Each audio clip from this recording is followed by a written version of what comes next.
Welcome to Commercial Real Estate Pro Network's CRE PN Radio. Thanks for joining us. My name is J. Darren Gross. This is the podcast focused on commercial real estate investment and risk management strategies. Weekly, we have conversations with commercial real estate investors and professionals who provide their experience and insight to help you grow your real estate portfolio. Today's interview is sponsored by Building Insurance and Risk. When you invest in real estate, it pays to work with a real estate investor protection specialist to protect yourself and your investment from catastrophic loss. The experts at Building Insurance and Risk focus on real estate investor protection. They provide you with multiple insurance coverage offers and a side-by-side coverage comparison. To learn more, go to buildinginsuranceRisk.com. Today, my guest is Maya Weinreb. Maya is an entrepreneur and a real estate investment bookkeeping specialist. Maya has been doing bookkeeping for almost 20 years and is a QuickBooks Pro advisor. Before she started her bookkeeping firm, she held the position of CFO for a marketing company in Los Angeles. And in just a minute, we're going to speak with Maya about what does every real estate investor need for their books. But first, a quick reminder. If you like our show, CRE PN Radio, there are a couple of things you can do to help us out. You can like, share, and subscribe. And as always, we encourage you to leave a comment. We love to hear from our listeners. Also, if you want to see how attractive our guests are, be sure to check out our YouTube channel. You can find us on YouTube at Commercial Real Estate Pro Network. And while you're there, please subscribe. With that, I want to welcome my guest, Maya Weinreb. Welcome to CRE PN Radio. Hi, thank you so much for having me. Well, I'm so glad you've joined us, and I'm looking forward to our talk. Before we get started, if you could take just a minute and share with the listeners a little bit more about your background. Yeah, so I mean, you kind of said it, I've been doing bookkeeping almost 20 years. I had in-house bookkeeping positions straight out of high school. And I was CFO for a marketing company. And then I decided to start my own company. I started freelancing. So I had bookkeeping clients that I was doing, on the side. And in 2018, I decided to go off on my own, which, speaking of risks, that was a fun risk. But I did that. And it's a really interesting thing being, on one hand, a bookkeeper, an accounting professional, where you're looking at numbers every day and you're doing things very, very risk averse, and being an entrepreneur, where sometimes you just, that is what an entrepreneur is, right? Being willing to take risks and being willing to not have failures, but learn from where you didn't succeed, right? Everything is either a win or a lesson. So so I have a fun mix of both of those personality types. I have the entrepreneur, kind of pirate and bum, willing to take risks, and I have the bookkeeper. I have lists of everything, and I know my numbers every single day. And I think that from that, I have a unique perspective to be able to help other business owners. Oh, that's great. The bookkeeping is oh so important. I know this in spades myself, and but it's also about as exciting as insurance. Very glamorous. Yeah, very glamorous. Yeah, it's but the importance. It's what I find it is the kind of the score sheet that tells your story. How your property is performing, whether it be preparing for your taxes or working with lenders, or if you're trying to tell a story to other investors. So when taking all that into consideration, just what bookkeeping is, how do you work with real estate investors? Yeah, like you said, bookkeeping is the building blocks kind of as for anything next on finances. Your insurance broker is going to ask for your P&L, a lender is going to ask for your P&L, an investor is going to ask for a P&L, a tax planner is going to ask for a P&L, and if you don't have that, you aren't going to be able to do any of those things. So I think how I work with real estate investors is I just help them get organized so they have all of their ducks in a row. We have many real estate investors that we work with, so we're really used to it, and the best, most efficient way to keep the books, we use QuickBooks Online, so we'll create.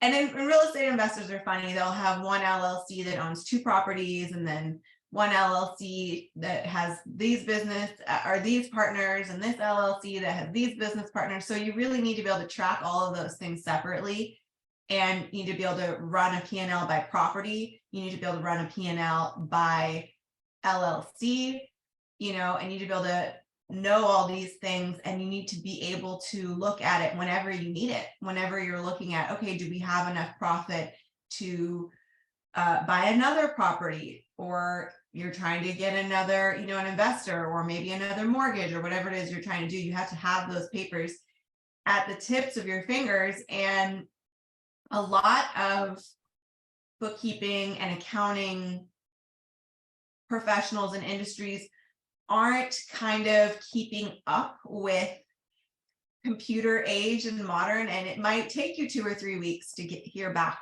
from your bookkeeper or from your accountant, especially in tax season, but all year long, because they're not really set up, most of them, to be communicators. They're set up to be, doing your books, and they don't have time to talk to you and do your books.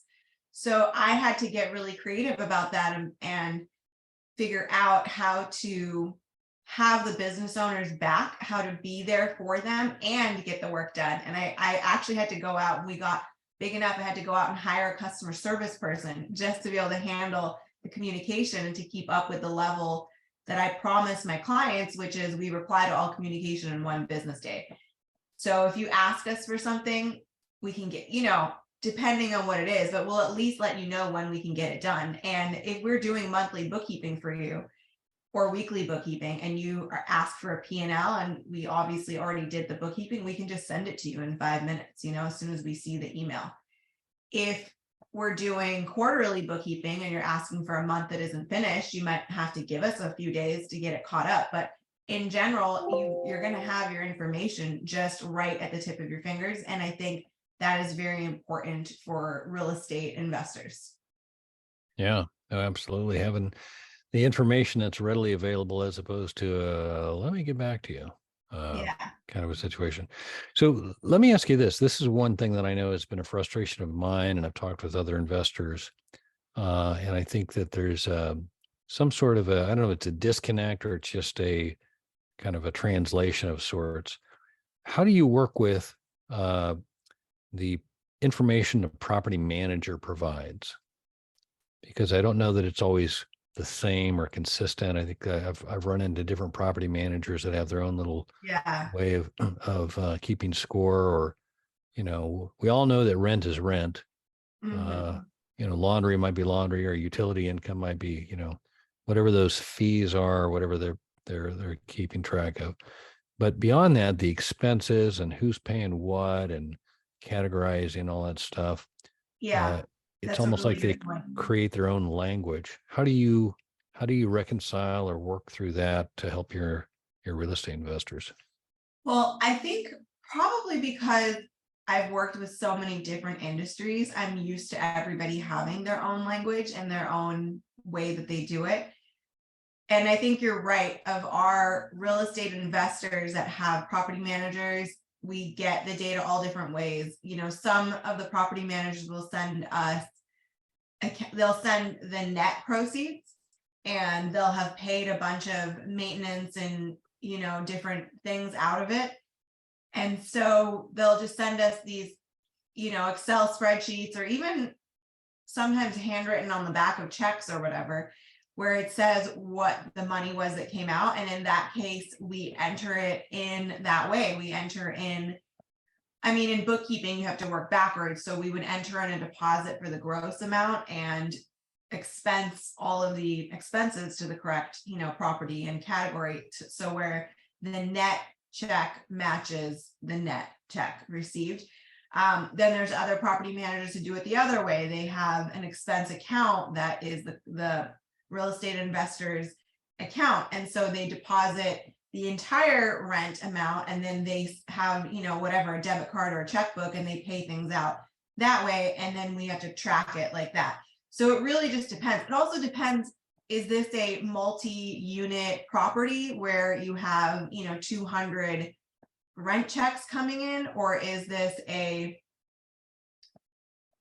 house that's being rented out, or, so it really depends on how the real estate investor set it up with their property manager and what information is needed. Because, for instance, there's not that they're a real estate investor, but adjacent, we have an HOA that we do bookkeeping for an enormous property, and they have all of their bookkeeping in another software, not their bookkeeping, but their rental information in Appfolio, which other real estate investors use as well. And basically, the way they want it is they want QuickBooks to 100% match Appfolio. Is that something I would recommend? No, because I think it's redundant and unnecessary. And if you're going to have a whole software that has all of your information, I would do QuickBooks just for tax purposes. So you just have income, and expenses, and not have duplicate work. But that's what they needed because they wanted the redundancy. There's other real estate investors where they have a similar thing and they're using another app. I think the other one is Buildium, and they're using Buildium, they're using Appfolio, and that's totally fine. But you don't want to do, in my opinion, you don't want to do redundant double work. So give us the gross amounts and the net amounts, you know what I mean? Like, we'll give us access to that software so we can figure out what stuff is.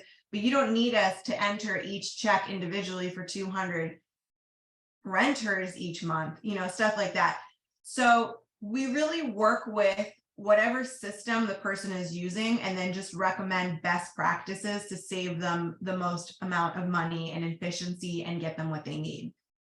Sure. No, I just want to make sure I understand so the 200 unit property, you've got a client that wants you to input every check for every tenant, kind of thing? Yes. Wow.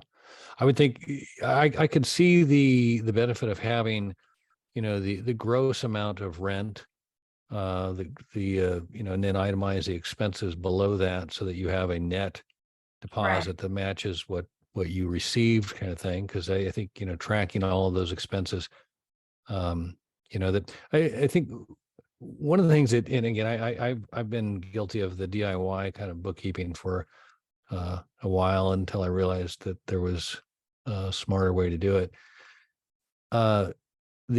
Is it the Schedule E? Is that kind of the expenses that get tracked primarily by for tax purposes? Is that kind of those categories? Is that kind of the ones that you look for, or that you would pick up from the property management software or bookkeeping records? Well, I forget which schedule it is, honestly, on top of my head, because I don't do the actual taxes. But Sure. Businesses in general all follow the same laws as far as what is tax deductible. As far as the assets and the mortgages and the loans and things like that, that's, what you track on your balance sheet, and your CPA is going to put those in the most tax beneficial way for you, hopefully. But as far as the expenses, it's pretty much, even just business to business, it's going to be the same, right? Anything that's a business expense. So the utilities, the business meals, the investor meetings, the promotion, the marketing, the vehicle expenses, any home office expenses that the real estate investor has. So all of those, as well as the specific expenses for the property. So, we're always looking at how do we save you the most money on taxes. And the best way to do that is to have bookkeeping, so you're not missing deductions that you should have, because you're going to forget. When people go out to eat with their business partners and they don't use their business card or whatever, they're just going to forget that they spent that money, and that's a business deduction. So if we try to set people up for best practices, So that way they are able to save the most amount of money on taxes. But at the same time, business owners and entrepreneurs and real estate investors are going to do what they're going to do.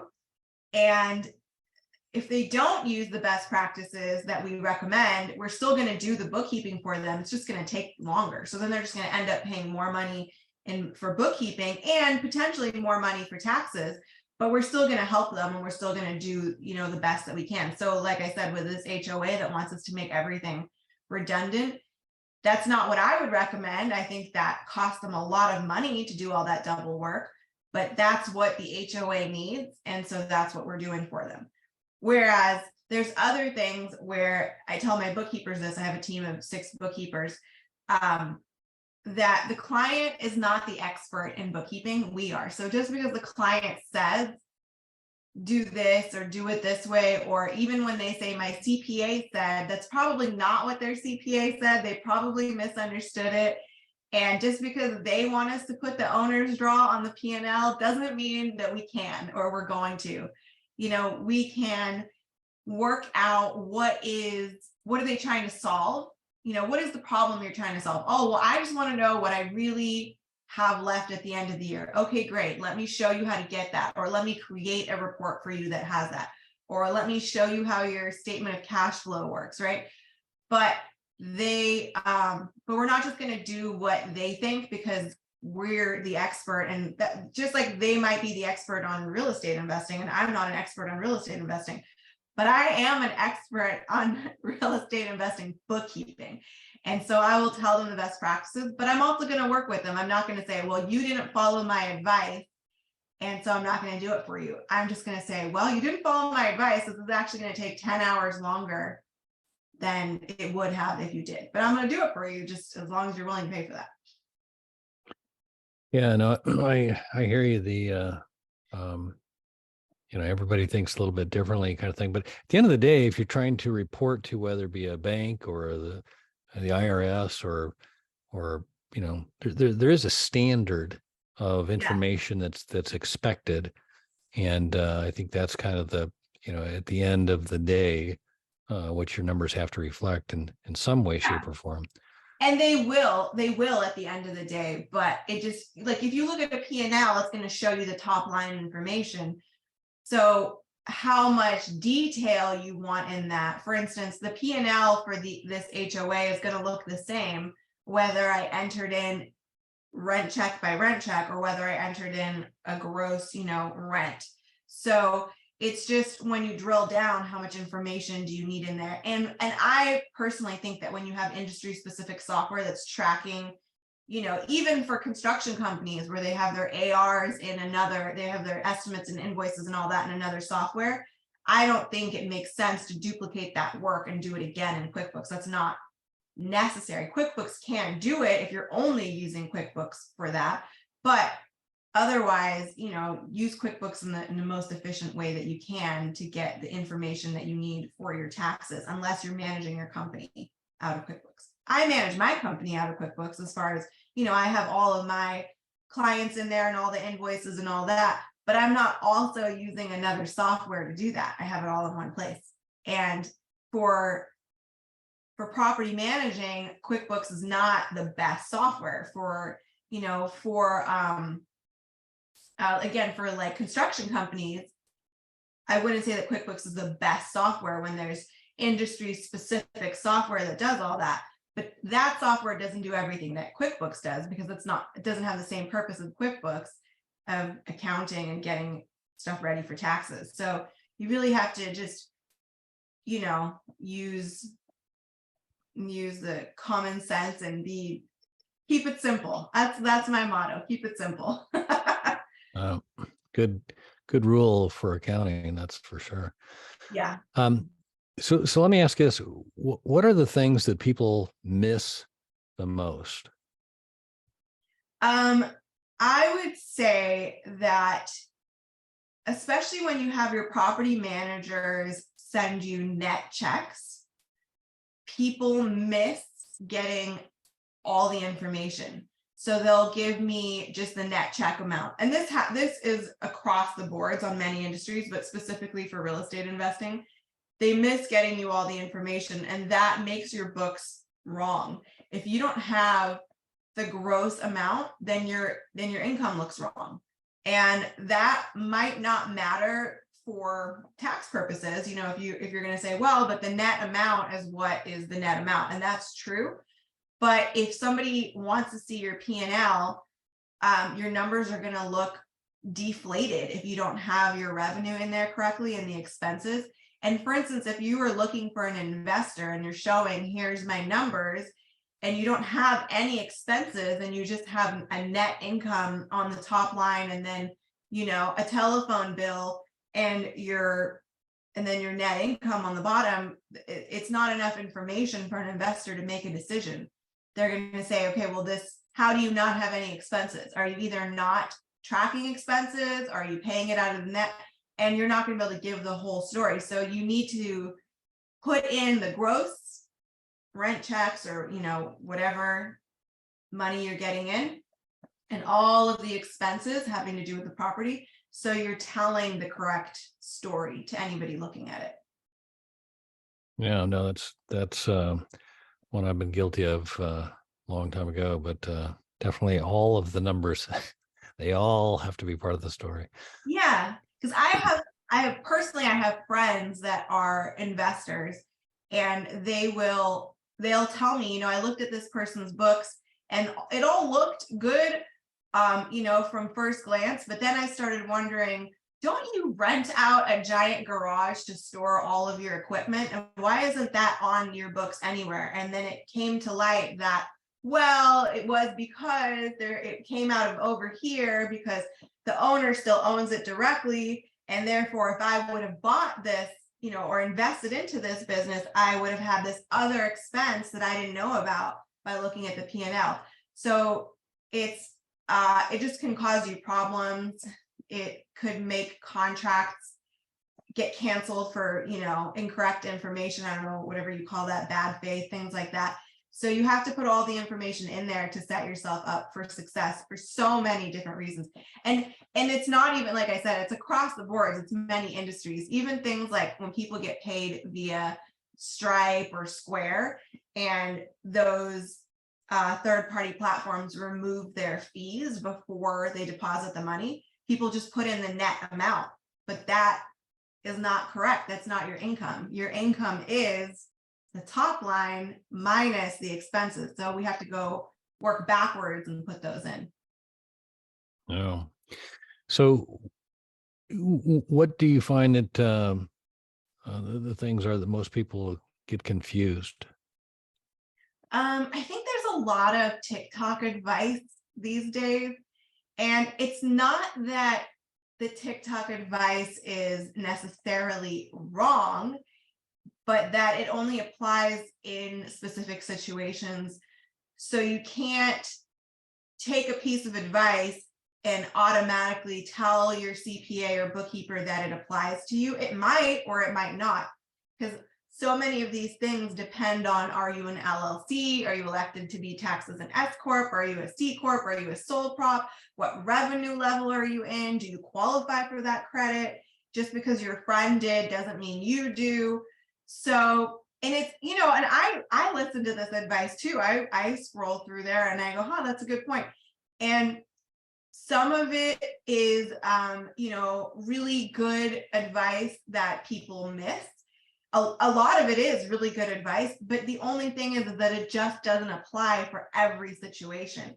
So you have to work with a CPA, a tax planner. I mean, a bookkeeper, yes, but your bookkeeper is going to get your basics. If you come to your bookkeeper and say, does this tax loophole apply? They may or may not know, because they're not in the business of doing taxes or tax planning. They're in the business of recording history of what happened in your company. So you have to have a CPA, and preferably, or a tax preparer, and preferably one that does tax planning. So you can sit down with them and say, hey, TikTok told me that if I rent my, if I use my property for business meetings for 2 weeks out of the year, I can take this deduction. and how do I do it, and what's the best practice, and what's the numbers.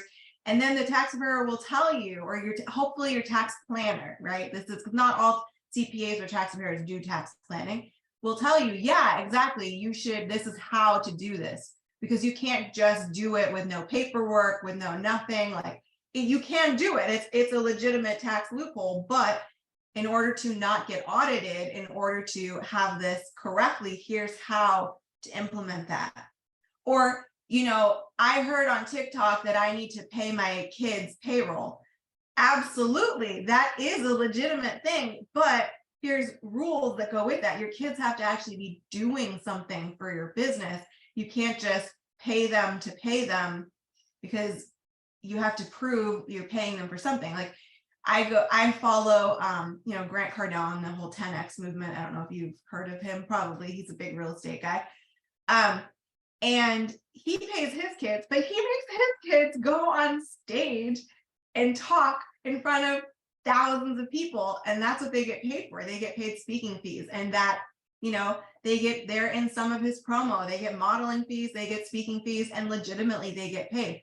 But if you have a 2-year-old and you're not at least using them for promotion and marketing, then you can't legitimately pay them. So again, it's not that I'm going to say that this advice is wrong. I haven't heard all of it. Some of it might be wrong, but it's use it correctly, get all of the rules, and make sure that you are using it correctly and that it applies to you. Yeah, no, that's definitely, I love the inference that the TikTok accountant is the Yeah.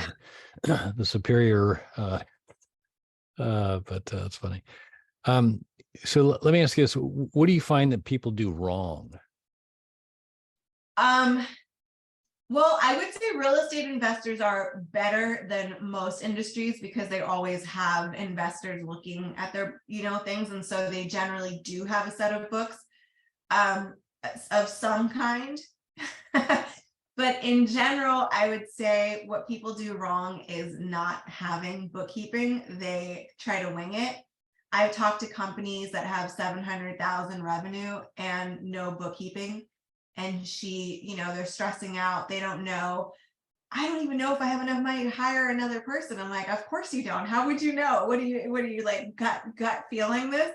And as an entrepreneur myself and a bookkeeper, I just think they're crazy. I don't know how you could possibly live your life like that.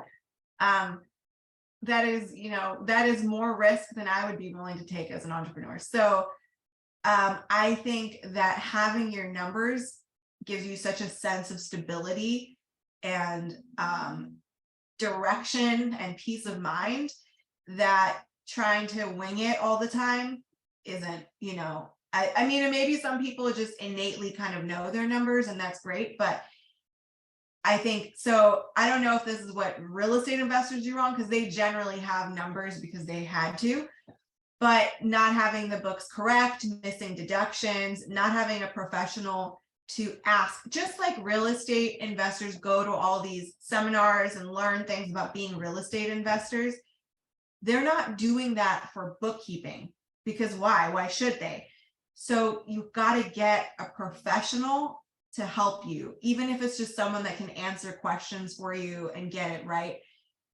Otherwise, it's going to be a mess at some point, and it's going to be stressful. And who wants to do that thing right before taxes or right before you need another investor, where you're spending 3 days hidden away with a pot of strong coffee and maybe something stronger and a box of receipts, and your bank account's open. You're smiling like you know what I'm talking about. Yeah. It's tax season. I know exactly what you're talking about. Yeah. Let's not do that. Let's not have stress. Well, and here's, I think, probably the question I want to ask you that I think is probably the key to a lot of this is, what's the frequency that people are doing their books as opposed to what you recommend? That I think it really depends on the amount of transactions and what's occurring. For instance, if you ask me how often a law firm or a construction company or a marketing company should do their books, I would have a different answer.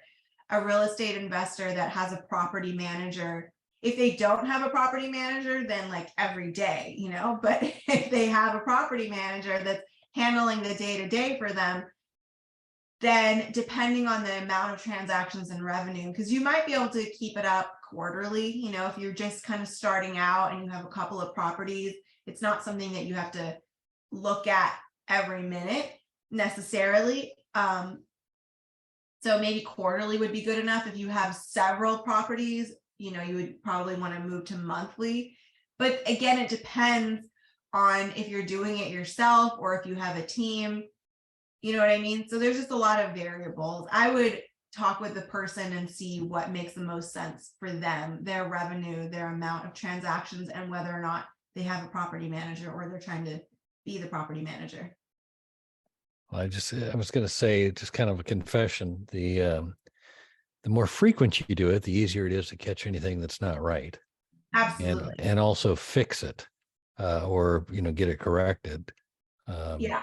That's what I found. Even like my property manager, like one time they'll record like a laundry income is like rent. The next time they'll, and it's all gross income, but still, like, we were talking, it's nice to be able to isolate and, be able to tell the story to show exactly what this is and why it's this. And so that at the end of the year, when you have to report to the IRS, or, if you're trying to give the bank something, it all adds up, and you don't have, the 1099 you get from the property manager doesn't match what you recorded because, you didn't identify it as it happened, when it was something that could be, updated, or they could correct it, kind of thing. So, Yeah, but absolutely. And no. again, it just depends, like, what is it? Is it a rental property? Is it a property that you're just holding and you're not renting? Like, there's so many different things that is still considered real estate investing that it would just really depend. But yeah, I agree. I mean, I think generally I would say at least monthly. But again, if you don't have a property manager, or if you need to be reviewing your property manager's work, then even more often than that. Yeah. Well, and I think the other thing that I find with this is that if you're not in the habit of doing this, you need to get to a frequency to where it's not, now, what do I do? Yes, Kind of thing. 100%. Because I've gone, stretches where I thought I just did it, and come to find out it's been 3 months, since we sat down and input the stuff. And I do have a bookkeeper, but I work with her in that I will input the information. I'll send it to her for, to make sure that everything's recorded properly, or Okay. showing up the way it's supposed to. Because I used to, think I was doing it. I'd download from the bank and call it all good. And then at the end of the year, it would be like this, like you described, at least 3 days of, of heavy, dark coffee and, grinding my teeth, and it's like, oh my God. And then you're trying to go back and find out what is this and what's that. And I've forgotten. I couldn't tell you what that is, even though I made notes on whatever, or you find the receipt or whatever but it wasn't. So you end up missing the opportunity to tell the full story, or you just decide, oh, okay, it doesn't matter. I can't figure it out. So I'm not going to worry about that. And a little bit here, a little bit there, after a while, it adds up. And For sure. And if you're so doing your own bookkeeping, which honestly I don't recommend, but if you are, then yeah, I mean, just take 10 minutes a day and do it. well, let me ask you this, because I think, there's a point, and again, we have property management, so we get the reports from the property manager. Then we input it into QuickBooks, Mhm. kind of the gross numbers like we've been talking. And then I have a bookkeeper I use on kind of just a periodic basis, saying, hey, look, here it is. Make sure it's tight. So at the year end, I'm not like going, oh my God, Yeah. whatever. How do you, is there a frequency that you work with, or is it, do you have the capability of working with somebody similar to like what I do, or Yeah. is it all or nothing? Like we do everything, or we can work Well, with you? Here's the thing. The honest answer is that it's best done right the first time, and that's the fastest way to do it. So what your bookkeeper may or may not be telling you is that the amount of time that it takes to fix things in software and in QuickBooks is at least 3 times longer than it takes to do it right the first time. So if you're doing it yourself and then they give you a kind of list of things to fix and you know how to fix it, then that's one thing. And if you're trying to do that for the purpose of saving money. If you're at the point where you just hate bookkeeping, like honestly, most people I talk to, or you just don't have time for it anymore, then it makes more sense to just have the bookkeeper do the entire process, because it'll be most efficient that way, where it's not going to be a bunch of going back in and fixing. And that's the thing that I run into, you know, like they talk about that you see these posters in different trades, like, you know, hiring me to do this for you, $100 an hour, doing it while you watch, $200 an hour, doing it with me, $1,000 an hour, whatever, stuff like that. Right. It's kind of true, because we're gonna get it done right. And if we have to go in behind you and fix what you're doing, it honestly takes longer. And we do have clients that do that and they prefer to do that. And I just tell them, okay, but we do charge more for that. Our hourly rate is higher for doing, you know, reviews, kind of consultation type stuff. But we'll do that if that's what they really prefer. They want to go in and do their own bookkeeping, and then they want us to go in behind them and review it and either tell them what to fix or fix it ourselves. I just don't know that they end up really saving any money that way. Oh, sure. No, and I'm not suggesting I've figured out how to save money. It's more a matter of just that I think probably more than anything, it's a habit of the way that I started, you know, doing certain things. And I originally worked in QuickIn, and then, you know, graduated to QuickBooks and still have some that are in QuickIn. So it's kind of a mishmash but, you know, each property, each entity kind of thing. And I will say this, I'm blown away by how much more you get with QuickBooks than QuickIn. The QuickIn's basically a checkbook register. It's not at all, does not have the tools at all that, or it does, it doesn't speak the, you know, the accounting language like QuickBooks does. So. Right. Yeah, it doesn't at all. And neither does, some people try to use QuickBooks Simple Start, or sorry, I take that back. QuickBooks Self-Employed. And that doesn't speak the accounting language either. That's kind of like if you have an Etsy company on the side that makes a few $1,000s a year, then I'd be like, okay, yeah, I use self-employed. But anything else, you need to use a real version of QuickBooks, at least Simple Start, if not, you know, Essentials, that has all the tools that you need. Yeah, no, and get it set up right. Yes, don't exactly. Don't create the problem and then say, hey, Maya, help. Yeah, because I will help. I always help. I don't turn people down, but, you know, depending what the problem is, I will charge them more or less to fix it for them. Right. No, the setup is key. That's the one thing I figured out, that don't attempt to do that on your own if you don't know what you're doing. Yeah, but also just to answer your question earlier, you know, I do still my own bookkeeping for my company. I'm actually training someone right now to take that over from me, because I thought that one day maybe my bookkeepers who work for me could take it over. And then I realized, no, they're too busy doing bookkeeping for clients. So I've been doing it myself, but I like to know my numbers every day. So I just go in and do it every day. And it takes me about 5 to 10 minutes. And then it's done, you know, and, you know, probably not once a month, but, you know, I go in and reconcile and keep everything up to code for my CPA, who then files my taxes and, you know, tells me things as well, like, oh, you need to blah, blah, blah. Sure. Okay, good. And I can go in and fix it, and I can do anything that's needed. But yeah, if you're good at bookkeeping and you like it, then just go in every day and spend 5-10 minutes on it, you know, and then you have your numbers to hand. But if you can't do that, or you don't like it, or you don't have time, or you don't know how, then write everything down on the receipts, scan it into your QuickBooks app. Your bookkeeper will be able to code it per property, per LLC. Yeah. Well, and again, I think what you just kind of reiterated is that frequency thing. If you are responsible for doing the bookkeeping in any way, shape, or form, do it as soon as possible rather than Yeah. wait.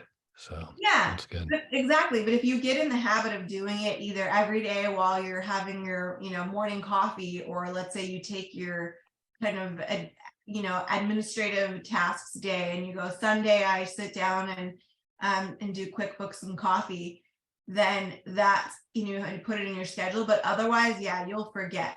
And it'll be 3 or 4 months and you'll be like, oh shit, sorry, I don't know if I'm allowed to swear. I didn't do my bookkeeping and now I don't remember what any of these things are. And I don't remember. I made a mental note to remember why I took that $350 out of the ATM. And now I have no idea what it was for because it was 4 months ago. And that's where you lose tax deductions. Yeah. Guilty. Hey, Maya, if we could, I'd like to shift gears here for a second. By day, I'm an insurance broker. And as such, I work with my clients to assess risk and determine what to do with the risk. And there's 3 strategies we typically consider. We first look to see if there's a way we can avoid the risk. When that's not an option, we look to see if there's a way we can minimize the risk. And if we cannot avoid nor minimize the risk, we look to see if there's a way we could transfer the risk. And that's what an insurance policy is, a risk transfer vehicle. Mm-hmm. And as such, I like to ask my guests if they can look at their own situation. Could be your clients, real estate investors, the tax code, whatever that you think of or would like to identify that you consider to be the biggest risk. And again, for clarification, while I am an insurance broker, I am not necessarily looking for an insurance related answer. And so if you're willing, I'd like to ask you, Maya Weinreb, what is the biggest risk? Yes, I've thought about this. I think the biggest risk right now for real estate investors, for clients, for entrepreneurs, for individuals, for everybody right now is the fact that the IRS just hired 87,000 new auditors. And, we saw articles about that a lot at the end of last year.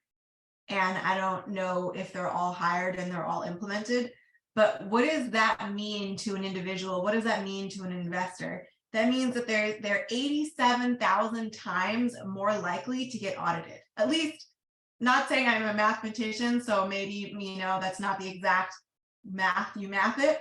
But to me, that's 87,000 more people who could potentially go and audit your business, your investments. So it just makes it so that all of the things that you're supposed to do that you kind of said, well, no one's ever audited me and it's never really been a big deal. Now is the time to get all of your ducks in a row, because you have to math it correctly. Let's just say there's 87,000 more people who could try to audit you than there were before. There's 87,000 more resources to do that, because the IRS doesn't have time to deal with all of our stuff, right? They're busy going after big fish, and we know ways. There's many tax strategies to minimize risk, to not look like you have a bunch of red flags that might get audited. And that's great. So we want to keep doing all those things. For instance, if you have an S corporation, to make sure you have payroll, that's the biggest red flag. A lot of real estate investors aren't S corporations, they're LLCs, and so it's different. But sometimes they have holding companies that are S corps, things like that. And if the IRS audits you, they're going to want to see your books. They're going to want to see receipts for everything. They're going to want to see bank statements. And on things like business meals or whatever, that a lot of people, I'm not going to say a lot of people, some people, every time they go to dinner or have dinner by themselves, will consider it a business expense. And the IRS is going to want you to prove that it was a business expense and who you went to dinner with. And that needs to be, written on the receipt. or in your books for it to make sense. Your 1099s that you're like, well, I'm not going to 1099 the plumber because it's never really been that big of a deal. It might start being a big deal. There are rules written into the IRS code of what happens if you don't file a 1099 on someone and you allow, them to work for you under the table, and it's not that big a deal. There's rules and there's big penalties. There's penalties for filing a late 1099. There's penalties on not filing a 1099, and they have not, that I know of to this day, actually implemented those penalties because they haven't really had time to deal with all of the 1099 filing, for instance, as an example. But now they have 87,000 more people who might be taking a look at that. And the IRS, being the IRS, if they find something that you did wrong, they might try to go backwards and audit you the last 7 years.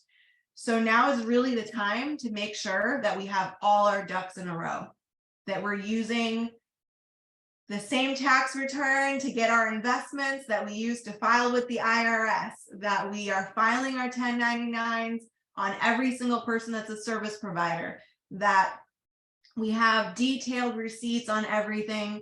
And I think that while I hope that we can continue, just being risk averse and not creating things that are red flags, I don't know that that's the case anymore. That might be changing. They might be, I'm really trying not to swear.